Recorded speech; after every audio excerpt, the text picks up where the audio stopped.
bita lewa yari agacapu kamo umwamikazi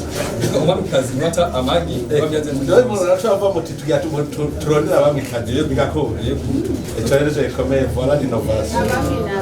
oya bari baba kuri byamini abamikazi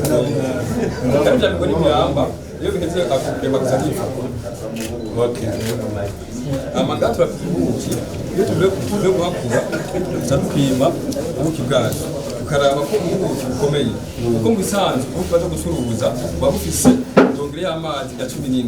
iyo muri kuri 20 aragerageza gusaka kwa inzoga ariko kuri 17 mugenda kumanuka amazi agenda kama uzogenda mbe muragura ubuki barashaka gushaka ngaha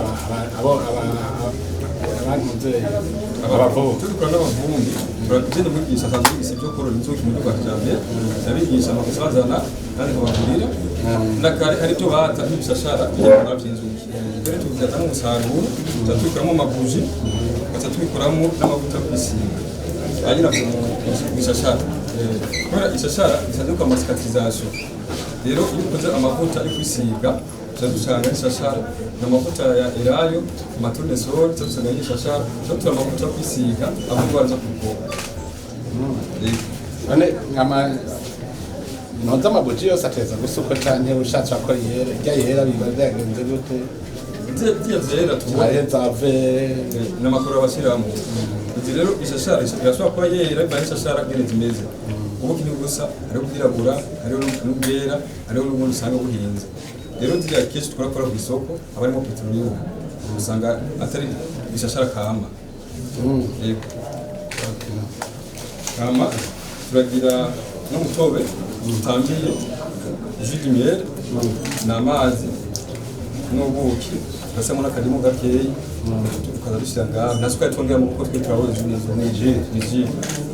ama turafise icyo bita tensile de la propolis naje marira y'ibiti inzuki zagenda zikatora uramaze kubona ajya ibirevere bari kasi ndetse na marira y'ibiti akagumako hama ajya marira y'ibiti tugera kuva cyari imoni ndashobora kumenya aho bagitera iyo propolis iva mu nzuki ni hajya bafite ifumbire ijya zigahoma kugira ngo ndaki gucafu buza rero propolis isanzwe iva mu bintu byinshi hajya imiti y'amenyo dentifrice ayo amahembe y'isaranje no propolis rero iyi nabikuramo umuti w'amahembe abantu bafite ibibazo byo guhema sinizite bronchite asthma kwa n'umuti infection urinaire iva muri bijya by'ibiti propolis bite ni iramata matwaye tumwe to mu biti ariko n'inzuki zibizana icyo tumukura mu zinga ese n'igihe kirundi dushobora kubikura mu propolis kubera ntabwo nteza ngo ugere ku makadiri yose ushikiye kandi iyi abantu bafise ikibazo cya diabete bashobora kuyihereza bakayihekera bashobora kureba kuri Google umanitse ku $1 zitura propolis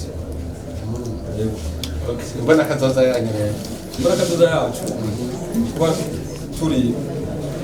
aho mwebwe mubona muzoshika dushaka kugira uruganda rukomeye rwa mbere muri Afurika kuko ibihugu bimaze gutembera muramaze kuza Uganda, Tanzania, Kenya n'u Rwanda na Congo usanga bafise miliyoni yonyene cyangwa usanga bafise sale fromage rero dushaka kubaka ikintu kinini kizo bitambere muri Afurika ariko dufise sale fromage dufise miliyoni dufise ibimezo dukora mu by'amaji na cosmetique n'ikindi rero tuzokoreramo ico bita apitherapy mu kuvuza ibintu byo mu nzuki abantu bafite ibibazo by'uburwayi twagize n'igicapo n'icyo kiriya tuzakubaka igitega tuzakubaka igitega kubera ko niho ari muri centre yabo vumbi abikarusi ntara zose ntabwo okay muri ko marakora rero iminsi yose hamwe n'ubwira ngo muti tugeze nimba mwana guca mugira muze deadline ruka province ndavuga tugeze kugira ngo